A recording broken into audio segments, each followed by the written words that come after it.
Today I'll show you how to link your Twitch account to Marvel Rivals. So the first step is to head over to the official Marvel Rivals website, and from here all we want to do is hit log in.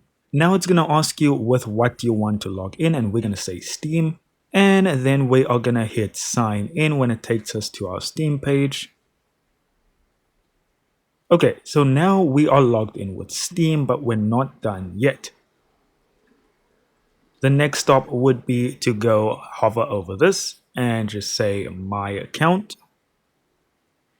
And then we want to go to connections and we want to connect Twitch.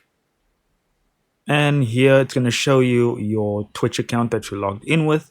You can log out if it's not correct. If it is, hit authorize. And there we go. They are successfully bound. Yeah, I think that's the word, bound.